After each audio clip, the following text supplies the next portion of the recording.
So good morning, and thank you for joining us for the speech by Sir Martyn Oliver, Chief Inspector at Ofsted. If some of you don't know, I'm Jason Elsom, I'm Chief Executive of Parentkind. I'm also a parent to a blended family of 8 children, yes, 8, that's why I have bags under my eyes, ranging from 24 to 7 years old, so I've seen it all, I think, or at least it feels like it. I also used to be a teacher, as I implied earlier on, so. And usually I won't speak for too long. So I wanted to welcome everyone to today's event, whether or not you're a parent, a PTA member, or both, or from a charity or another organisation that works in education. Parentkind is what I would call a unique federated charity. And for those of you who don't know what a federated charity is, it's an umbrella charity, which includes a lot of membership. So the Scouts is a federated charity, Girl Guiding is, but we're probably one of the lesser known charities, but with arguably greater reach into the lives of parents, schools and children than probably any other. We have, in fact, nearly 24,000 members in our network. So we have PTAs, parent councils, and schools directly in membership. 13,200 PTAs, 1,200 parent councils, which gives us arguably at least as much reach into schools as Ofsted. So it's not competition, Martin, sorry.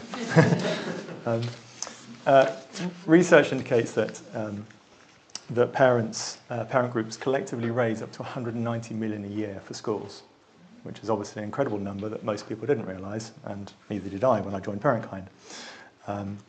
We have an army, we don't know exactly how many are volunteer parents, we wouldn't call it that, a volunteer army of at least 100,000 parents, and we think anywhere up to 200,000 parents are volunteering in schools to help raise money, but not just raise money, but to bring the school community together. So a quick poll that I did a few weeks ago of our members suggests that PTAs and parent councils and other parent groups organise around 120,000 events a year in their schools. Some of them to raise money, some of them to just build the school community and bring enjoyment to the lives of children and parents. And they play a crucial role in bringing parents who perhaps don't have the best relationship with education themselves into school as well. So it's almost certain that either your life or your children's lives have been touched by a Parentkind member because we're nearly 70 years old as an organisation. Although I'm not 70 and I obviously haven't been there for 70 years. So but parents and their roles in PTAs, parent councils, volunteering schools are perhaps the most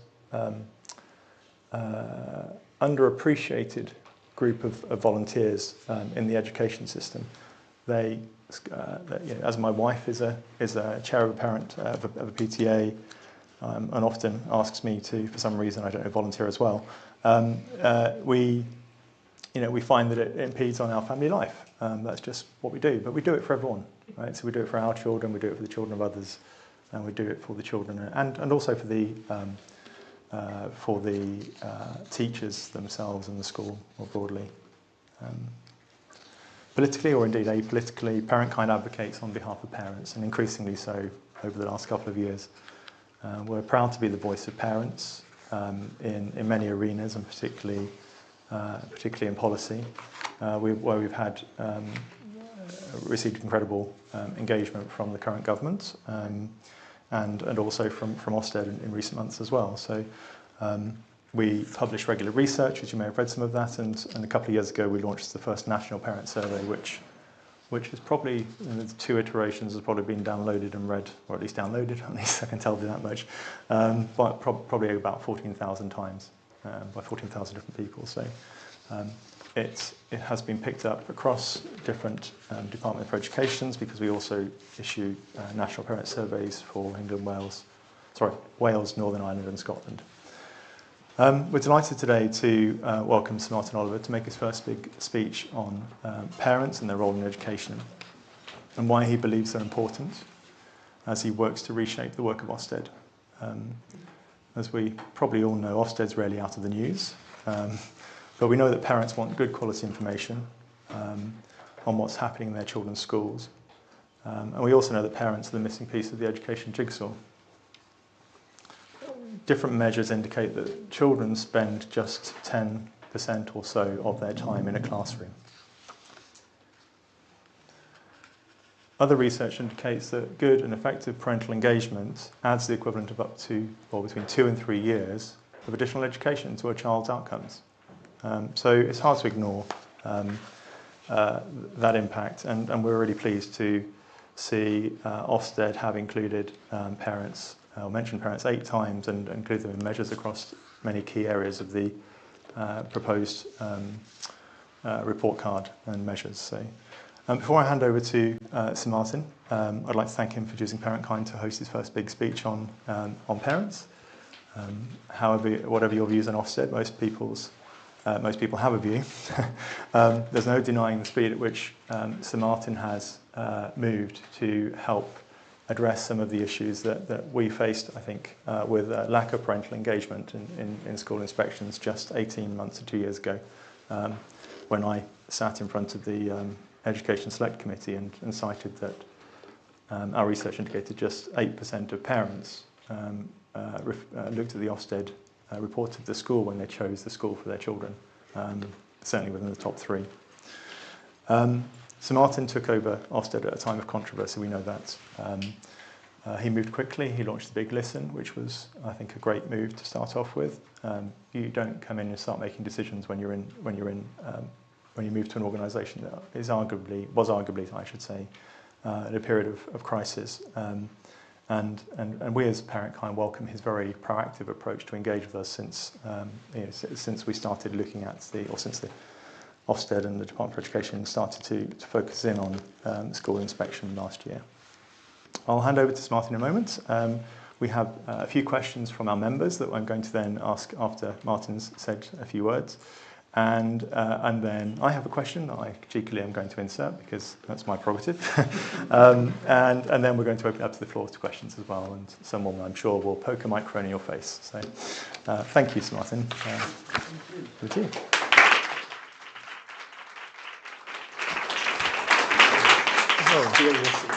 Thank you, Jason. I wish my mum was here to hear you talk about me that way. She'd be very proud. So thank you for that.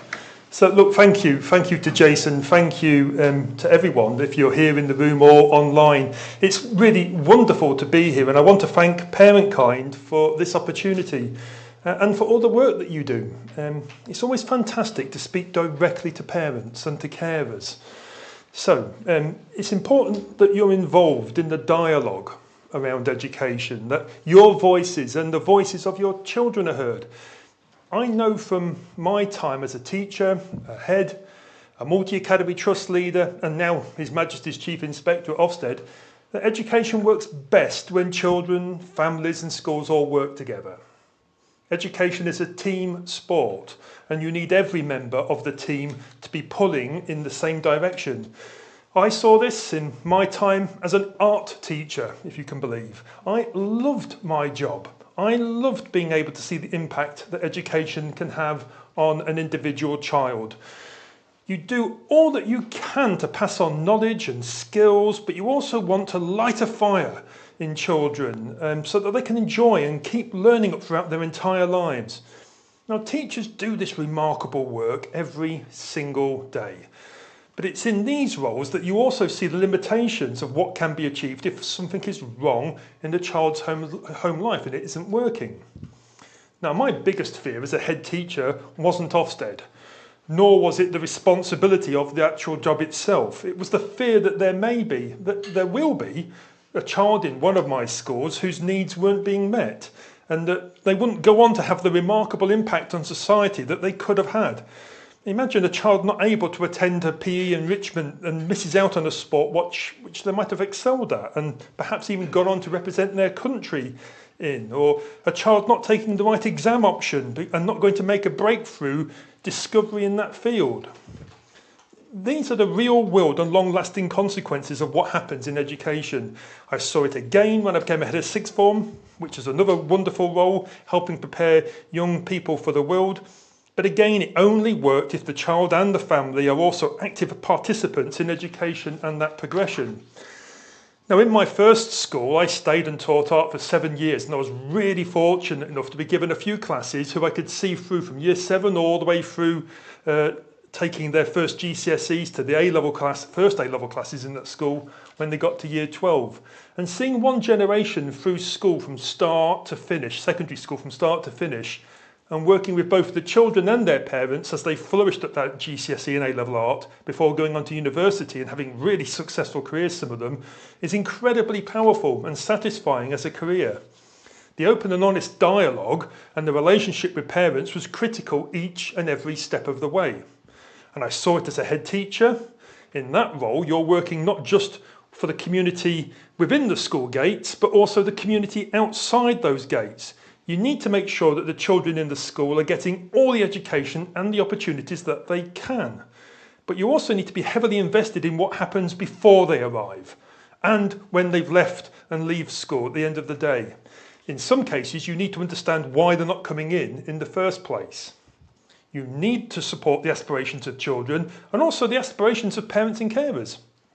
And you need to make sure everyone gets to work together to support the development of every single child. Now, of course, we all want parents to be involved in their children's learning, to read to them, to read with them, to support them in their homework, to challenge and encourage them. And I'm sure all of you are involved in Parentkind exemplify this. But what's even more encouraging is when parents get involved in the life of the school itself, when they begin to develop and help not only their child's learning, but also the learning of all the children at the school, including those who may not have strong parental advocacy. We know that schools with strong parent engagement thrive and succeed. As Parentkind regularly point out, it has linked to improvements in attendance, behaviour and academic achievement. And PTAs are a fantastic way to do that, and I know many of you here and online are involved in that way. The same can be said for parent governors. Again, I know many of you have taken that route. Now, I was lucky enough to work with some fantastic PTAs and governors. In my first year of teaching, I actually joined my school's PTA, and by the second year, incredibly, I chaired the group. You can imagine the impact it had on me as a young teacher, chairing a group which consisted of the head and the chair of governors. Yet again, though, I saw the power of parents and the school working together, this time not for the benefit of any one child, but of all children in that community. But whether or not you join the PTA or the governing body, parents should understand what schools are doing and why they take the decisions that they take. This requires active engagement from the parent and active communication from the school. In loco parentis only works if the parents and teachers trust each other. It is a two-way street. When it's done right, parents and carers really buy into the school and its ethos. They become a part of a united community working together. But of course, we've also heard a lot recently about what can happen when this relationship and the community is not there. When there is a breakdown of trust between parents and schools, and sometimes this results in friction or even outright hostility between parents and school leaders. A survey of teachers called Teacher Tap reported recently that over 40% of teachers and school leaders reported seeing negative online comments from parents about staff or their school since September. In another Teacher Tap survey, at the end of last school year, 9% of teachers said they'd been subject to an allegation from a parent. Now, obviously, some of these are legitimate grievances, and parents should be able to raise concerns, but nearly 1 in 10 teachers feels high to me. Other teacher representatives talk about abuse of teachers becoming more of a problem. This sort of relationship breakdown can be hard to recover from. Trust is not built overnight. And once it's lost, it can take months or even years to rebuild. But the only way to tackle that is more openness and transparency. We want to encourage parental engagement in the right way, the way so many of you will be doing it. We know how social media has come to influence the dynamics of school communities positively and negatively. It's such a powerful tool, and it can be an amazing way to bring people together. But it can also hand a microphone to the pub bore, a megaphone to the bully, and help the rabble-rouser find his or her rabble without leaving their armchair. The world seems to be getting more antagonistic and adversarial, so you can understand why a school leader might be wary of engaging with parents. But I always found that the way to diffuse tensions, tackle rumours and build common purpose with parents is more communication, not less. More openness, not less. And more information sharing, not less. So I say, join the PTA, don't join the pile-on. Because I know from my experience, it will be welcomed, and Parentkind survey backs this up too. You found 85% of teachers agree that parental engagement in school life has benefits, and 75% agree it improves outcomes for young people. So I want Ofsted to play its part in better communication. I hope that our proposals for new report cards to be introduced from November will prove a game changer. They are based on what we heard from parents in the Big Listen. You told us that you wanted a broad, evaluative approach with clear reporting on what your child's school, nursery or college is doing well and what it needs to work on. That's exactly what we think we have designed, a report card that provides more detail and nuanced information for you. Now, I know some of you were happy with the old system. After all, the one-word overall judgment was praised for its simplicity. But that simplicity also frustrated many parents who wanted more detailed information, more tailored to the needs of their children. One-word judgments can also have unintended consequences. Where parents had a choice in schools, in cities, in larger towns, the one-word judgment could lead to schools being over and undersubscribed. This is frustrating for parents and potentially damaging for schools who could find their local reputation locked for years, with a knock-on effect of everything from recruitment and retention of teachers to local house prices. The changes we're proposing will do things differently. We will report on a much wider range of areas, things that matter, I hope, to you. Things like behaviour, achievement, attendance, teaching and the curriculum, leadership and governance, and inclusion. Really looking into detail at how schools make sure that their pupils all have a sense of belonging, especially those who are disadvantaged, vulnerable, or have special educational needs.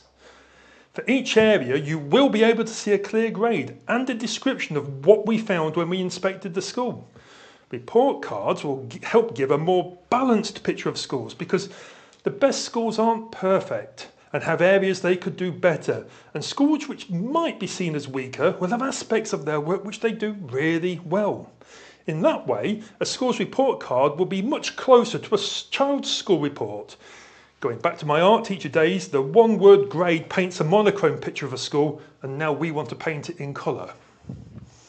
Wouldn't it be great if more balanced reporting, acknowledging both strengths and weaknesses, put paid to the idea that a school is seen as 100% of success or 100% failure?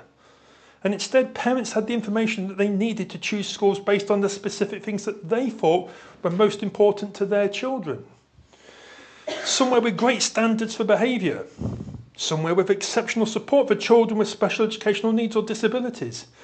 Somewhere which delivers great outcomes and achievements. Somewhere that really prioritises the well-being and personal development of all its pupils.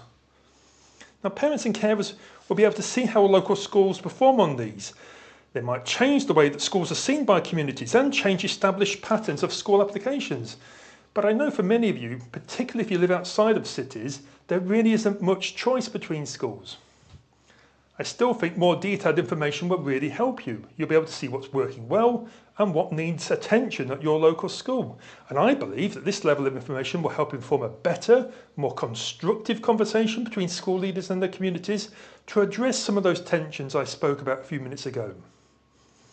And we want to do more to encourage this constructive dialogue. As I said, I know that an engaged community leads to a better school. So our proposals for inspecting the leadership and governance of a school talk explicitly about the need for leaders to engage with and work effectively with parents and carers and the local community to support pupils' achievement and well-being.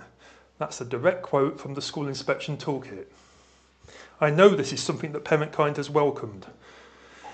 Above all, we hope that this approach will drive ever higher standards for children. It will give schools an independent and expert assessment of what they're doing well and where they could improve.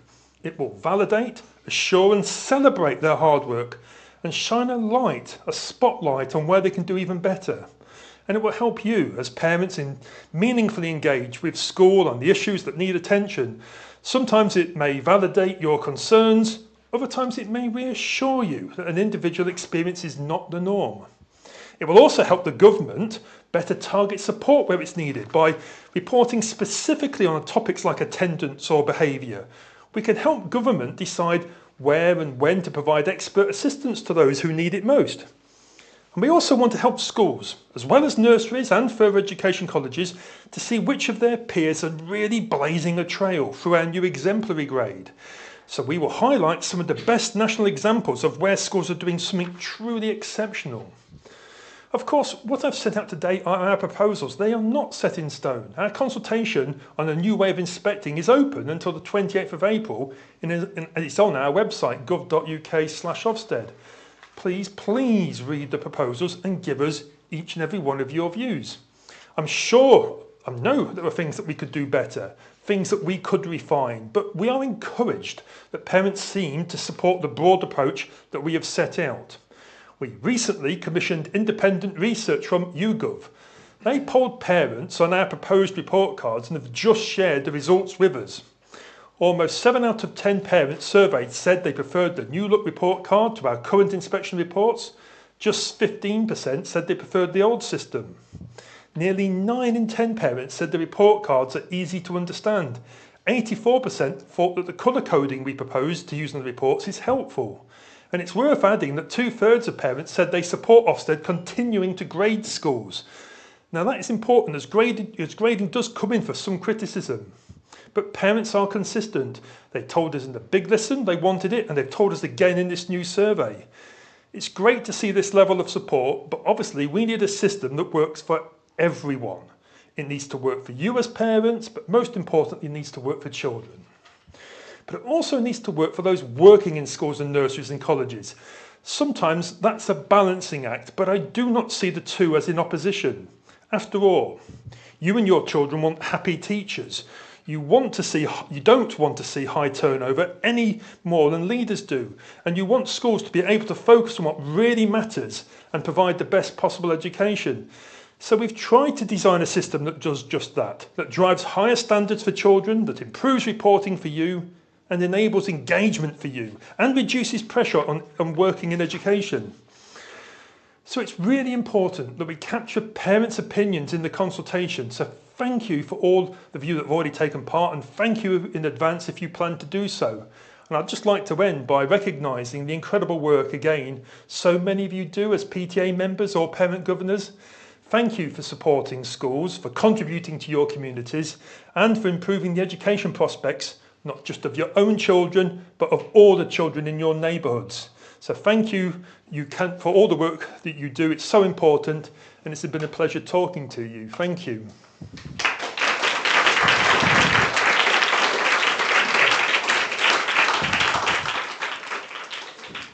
Thank you so much. Can you still hear me? Yes.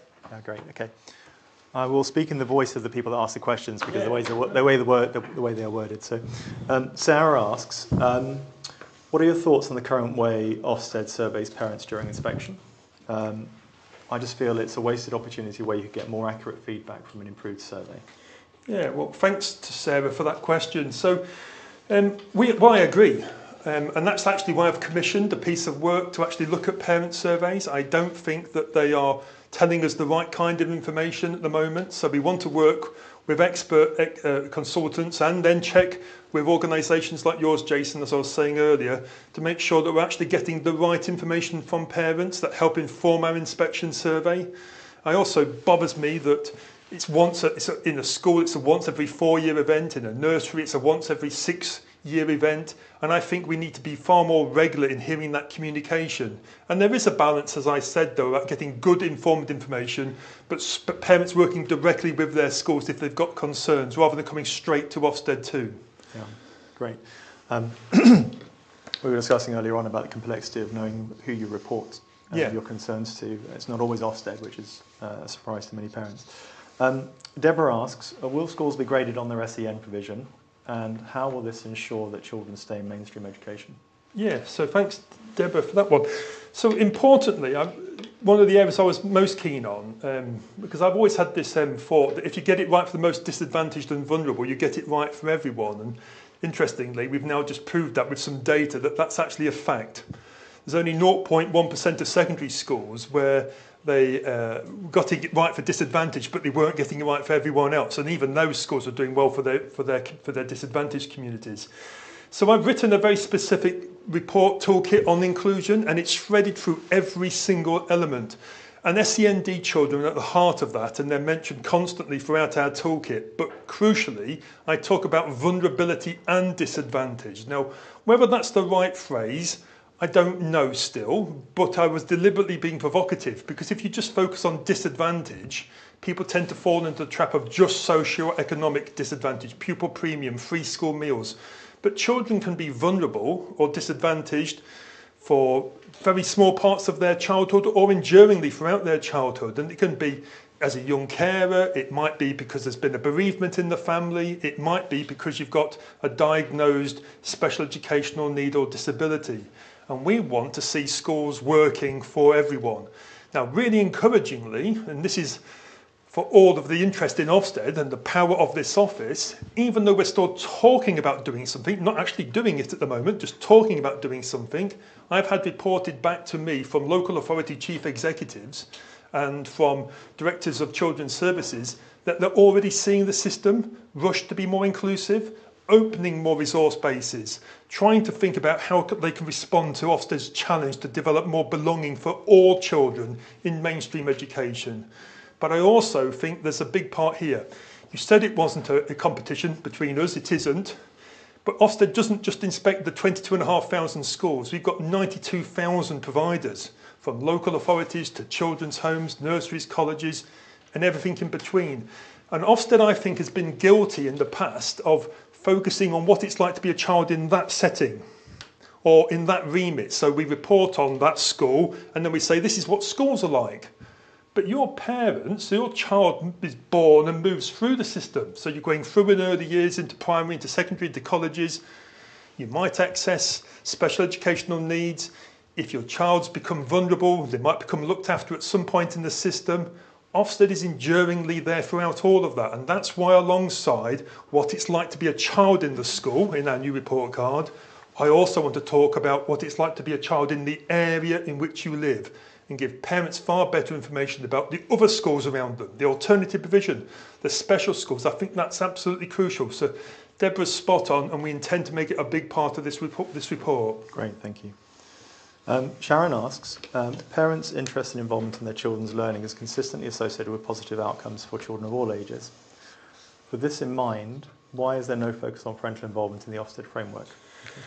Yeah, so in leadership, I talk about, and directly quoted it, so thanks to Sharon for that one, about the importance of schools developing a positive and active relationship with parents. And where we describe it as more than secure and say it's strong, we actively talk about them developing that very sense of partnership and going beyond just the parent and the school, but actually branching out into the community. And we see that. Schools that are opening family hubs and working through that route, or in the old Sure Start centres. So people who are seeing that sense of volunteering. And I've been to some fantastic schools, even in the last 15 months. I was up in one in the northwest where they'd opened a cafe and they were encouraging new babies, new parents with new babies to come into the school and start already to develop a relationship even before they become a part of the nursery. And so schools who are doing great work like that, Ofsted will shine a light on them and we'll encourage it through the report card and say to parents like Sharon, volunteer, and schools accept that volunteer and bridge that gap. Because as you keep saying, Jason, when schools and parents work together, it has an impact on the quality of education, behaviour and attendance. Thank you. And Jason from Parentkind asks, a point that's very, a matter that's very close to parents' hearts, we've shown through polling, is that of smartphones in schools and smartphones in general and social media. So what we've seen is from our polling that 84% of parents who are yet to give their children a smartphone wish for them to be banned until the age of 16. The vast majority of parents think they should be banned in schools. We've seen that almost half of girls have received an inappropriate approaches via social media, much of which I imagine happens in school as well as at home. I think it was 1 in 5 16 to 18-year-olds told us that social media had made them feel that life wasn't worth living. So, what is your view on the ban of smartphones in schools?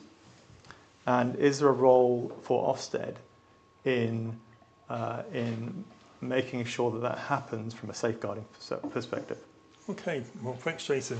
So I say this: ban them, ban them, ban them, ban them. I've been banning them as a head teacher since, it's at least 2009 that I've not allowed the smartphone in one of the schools in which I worked.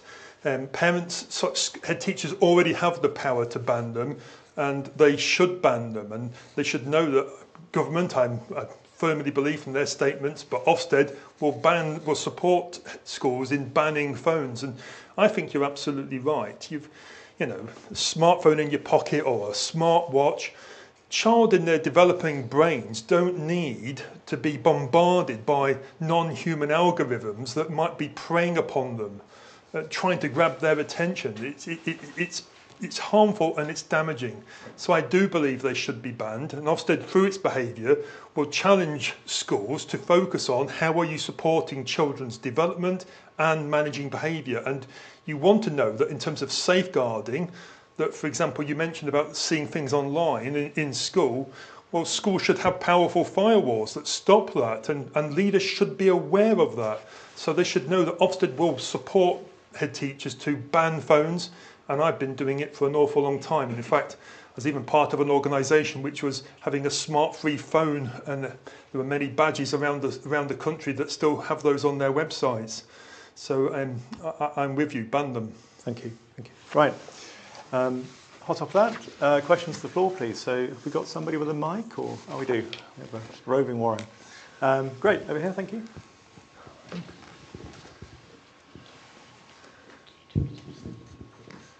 Hi, I'm Mary. I chair a PTA. I wanted to ask about another very topical issue, which is the environment and climate change. Obviously, the Department for Education released its climate change and sustainability strategy back in 2022. I'm interested to know whether this is something else that Ofsted might move to look at more closely. Is the school's climate action plan. All schools are supposed to have one in 2025. Looking at what action the school's taking and on how it's addressing climate change and also climate anxiety, which is another growing issue among young people. So yeah, well, thanks for that, Mary, and great top trees for cities. It's that's my workplace as well. I've been involved in forest schools and all the power in the primary schools of all of the work that they did. In fact, just yesterday, on Monday, I was in a school where they were focusing very much on that. So I completely agree. And in fact, interestingly, if I think about my last chair of governors, he was constantly saying to me, look, this is it. You've got new technology and the damage and the power of new technology, and you've got climate change. And how are you making sure that your curriculum across 42 schools is responding to that challenge all the time? So quite rightly, where you see governors, local communities saying to schools, this matters to us, schools should be looking and thinking hard, how do they respond to it? Now, Ofsted, again, as part of its curriculum, wants that conversation with heads. I'm a big believer in the power of autonomy for head teachers to work with communities and to make the right decision for their children. I don't think it's helpful on every single topic for Ofsted or for government to dictate every single thing that a school should do. I do believe there should be some autonomy, but I think it is a challenge of our time. And if Ofsted sees fantastic practice, that's exactly the sort of thing that we would want to exemplify for our new exemplary grade. And I'd encourage you to take part in our consultation, and I hope you also took part in Professor Becky Francis's curriculum assessment review and her consultation on this too. Thanks, Mary. In the back.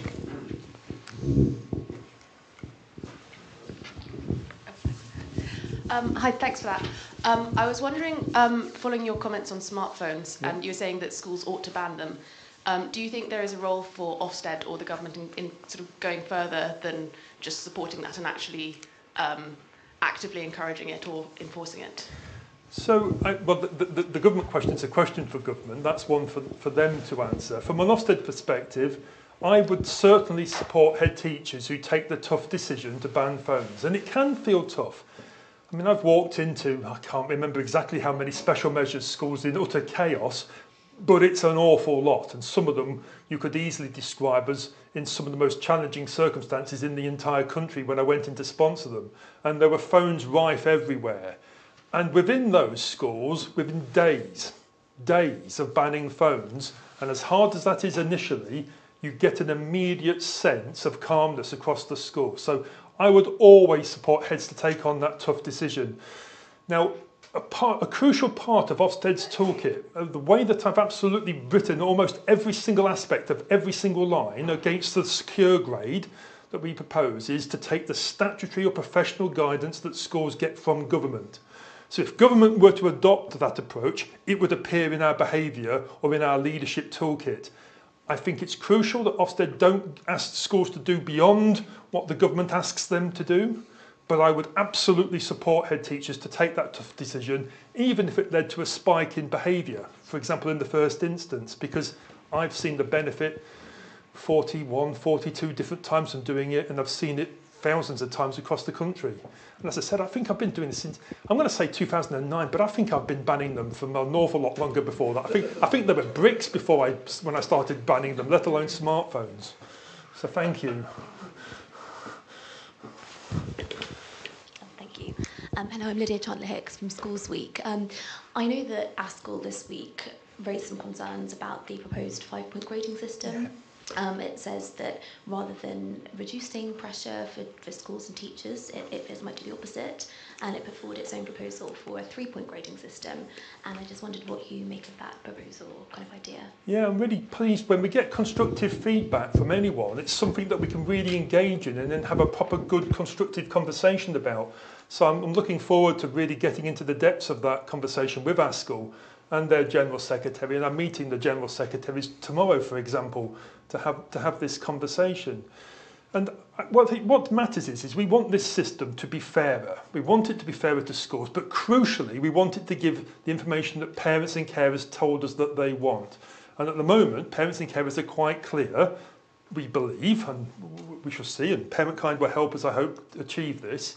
Do they want to see a school be better than just meeting a Met standard? And that Met standard isn't a minimum standard I'm proposing, it's a core standard. So again, take the secure grade that I propose at the moment. That's built upon the qualified teacher standard. And if you look at the professional standards to be a qualified teacher, they're tough.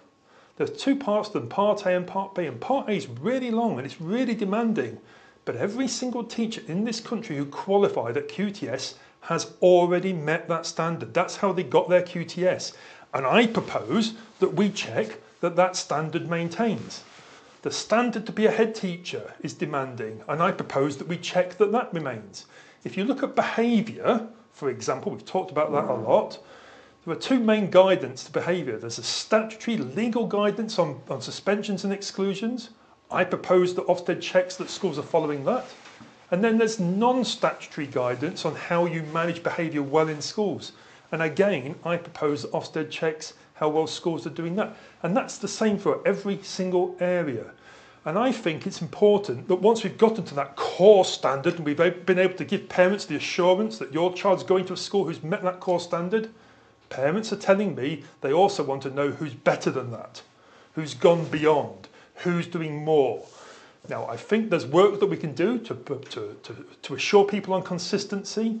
There's work I can do to make sure that I get a better definition between the secure, that core standard, and better, because I want to make this absolutely open and transparent. I don't want it to leave it to guesswork between the leaders and the inspector as to what grade they might be. But I also know this, we've carried out hundreds of test visits, and even just last night I got an email from somebody last week who had a test visit, and they're saying to me, this feels better, this feels open, this feels like a better relationship between the inspector and His Majesty's inspectors and the school leaders. And I believe there's common ground there that I can work on to deliver something that's better for parents, better for children, and fairer for schools. On the left. Thank you for your very interesting speech. Daniel from Civitas. The recent census said that specifically in England, 79% of children, only 79% of children speak English as their first language. I was just wondering, is that a growing challenge that you're seeing at Ofsted? And is that making it harder to engage with parents that they may not have English as their first language? Well, thank you, Daniel. Thanks for the question. So here's an example where I think Ofsted surveys don't go far enough right now. They're in one language. Our student surveys currently, we would issue the same student survey to a school, to a child in a secondary school as we would to a child in a special school. So its accessibility, our accessibility needs quite significant work. And again, work with expert groups and then checking and testing with people like Parentkind, I think we can do a far better job at being more accessible in getting information from everyone in this country on their child's education. So that's the first part. And then, yeah, I think it's difficult for schools, have got difficult and different communities. No two schools are the same. And that's, again, why the beauty of inclusion comes. Parents just want to know, I think, that their child can belong. And, one of the things that's quite... the wide range of diverse opinions that we hear in schools. I was told by a parent just a few weeks ago that what did they want first and foremost their school to do, and they said they just want to know that their daughter wouldn't develop an eating disorder if she went to school. That floored me. To think that that's your first hope as a parent. And so you've got parents with that level of anxiety, and you've got those who also say, I want to know my child's going to get the greatest outcomes, the best possible attendance, in behaviour-free learning environment where my child can flourish and take part in. And so there's such a wide range of diverse opinions, and that's why I believe in the power and autonomy of head teachers. And I think working to the statutory guidance only gives heads the ability to say what's right for my community. And I've seen great work from schools developing language, different platforms, engaging with all types of parents. And again, where you see the very best people doing that, I want to shine that light and say, well, that I think exemplifies the best practice in this country. And if you're a tiny school in Northumbria or you're a tiny school in Cornwall or Devon, I want them to be able to share it. And Ofsted's the only organisation in this whole country that goes into every single one of those 92,000 providers at least, sometimes 2 or 3 times a year, at least once every 6 years in the nursery. And I think we should be the conduit to share that great practice where we see it, Daniel. So I think you're absolutely spot on, and I want to find that great work. I'm sorry, and then over there. Hi, it's Angel from Place to Be. You've touched on student surveys just then, but I was wondering, it feels really positive that Ofsted are moving more towards focusing on inclusion and wellbeing in schools, but how will Ofsted and inspectors accurately measure pupil wellbeing given that schools aren't consistently collecting that data? Yeah, and thanks, Angel, and thanks for the work Place to Be for all that you do. A big powerful part of Ofsted's work is nudging the system. I'm not going to stand here and say we get everything right perfectly when we do 20,000 inspections every single year. But I do know that by talking about something, as I mentioned earlier, the fact that I'm talking about belonging, inclusion, well-being of children, the fact that the Secretary of State's talking about it, we know that the system is reacting to that conversation. And so I think asking school leaders, rather than focusing on that judgment, what are you doing to make sure that your children belong? How do you know that your children are happy? Now that could be better attendance, it could be through parental engagement, it could be in any which way that they're going about that. And the best leaders I see are able to iterate and to talk about how they are developing their school. And again, it doesn't take long for Ofsted, once they start to put something into place, where we start to get a tremendous amount of feedback, 500 inspections a week, every single week, we can soon develop a body of research. And because of our new way of working, we're opening, some people in this room who are on these groups, I'm opening up that research and letting academics and think tanks actually explore our data and research in an open and transparent way, which we've not done before, because I want to be challenged. And if people think we could do better and we could define and iterate it and improve it as we're going through, then we will. Thanks, Angel. Hi, Sam from Confederation of School Trusts. I just wondered if you have any reflections on the relationship between parental responsibility with attendance and holding schools to account for attendance, and how you kind of put those two together. Yeah, thanks, Sam, and thanks to CST for the great work that you all do. So that's a great question, and this is why, and I obviously haven't convinced everyone in the sector yet, this is why I think it's massively important that we have the number of areas that we have. Now, I could easily take behaviour toolkit and behaviour and attitudes and attendance and combine them. But I think by separating them out, I can be fairer to schools and shine the laser light on particular aspects of their work. Now, let me try and explain.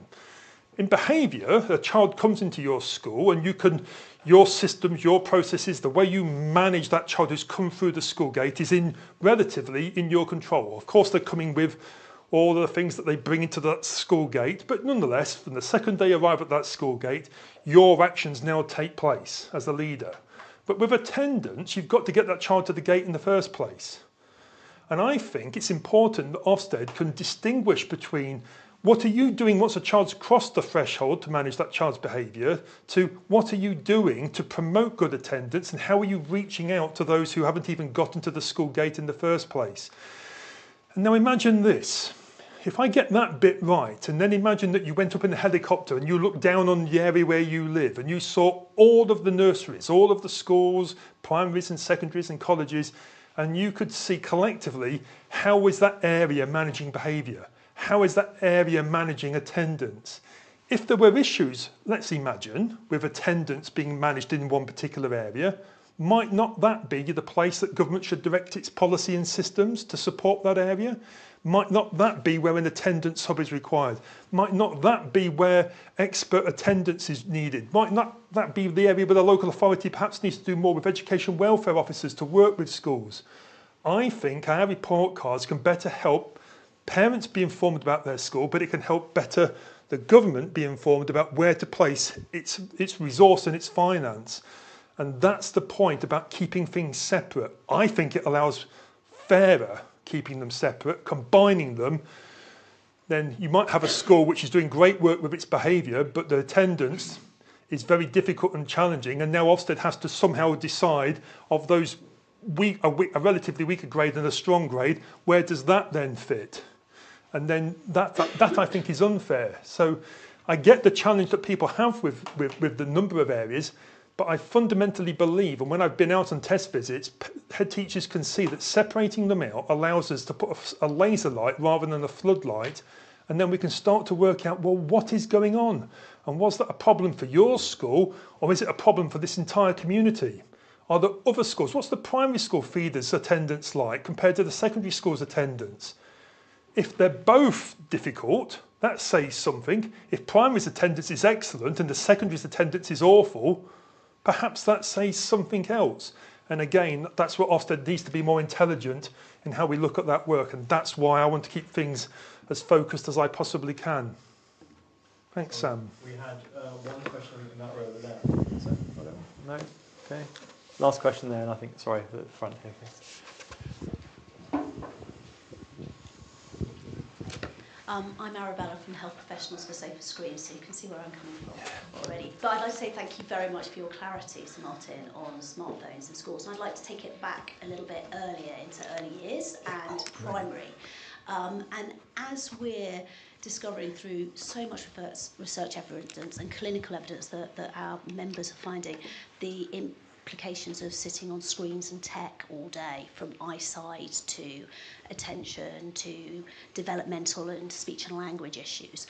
Just like to understand how you're thinking about the framework of really understanding tech and screens in school so that it works for children and not just individual lessons as a whole, rather than this kind of sort of headlong that it's the only way to be there for a digital future, rather than a slightly more complex messaging. Yeah, well, thanks, Arabella. And I think you're absolutely right. How schools manage between technology and screen time and non-screen time. Again, I think it's look. I'm going to say, I stand accused of saying things like some of the best head teachers I've seen, because they're the ones I've seen.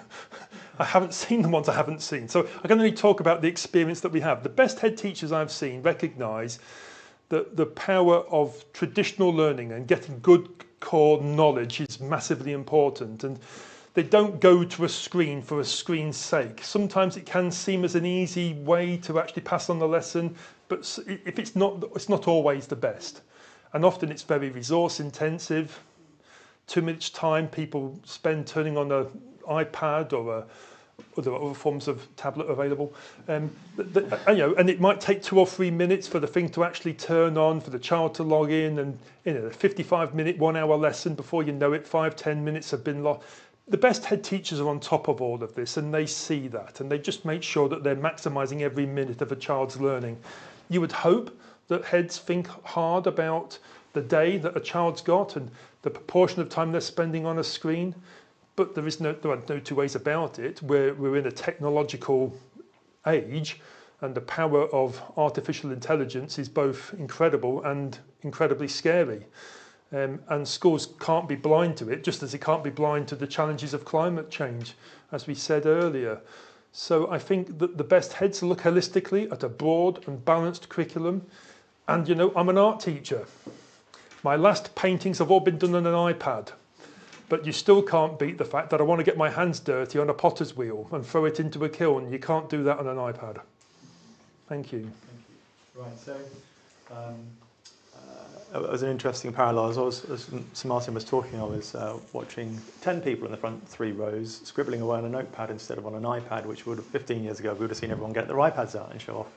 They got a new iPad and they were modern and so forth. So I think there's a kind of remarkable shift almost happening in recognition of the problems that are created by technology, as well as the benefits, of course. But, and I say that as somebody who was a chief technology officer, who was assistant principal in a group of colleges for online learning. So historically, I think that there was an interesting parallel that I read recently, which is today is the birthday of an organisation, or at least something that was introduced, 91st birthday, and it was introduced to help improve outcomes, and there was a lot of pushback at the time. And by the way, it's not Ofsted. It was introduced to help improve outcomes. It had people for it, it had people against it. The people for it said it was great, it was what was needed. People against it said it was government overreach and created a lot of bureaucracy. And that was a driving test, right? And so there's some parallel, obviously, between some of the variety of opinions that people have around the role of school inspections and Ofsted and so forth. But I think we all see from today that Sir Martyn is incredibly passionate about the outcomes for schools and children.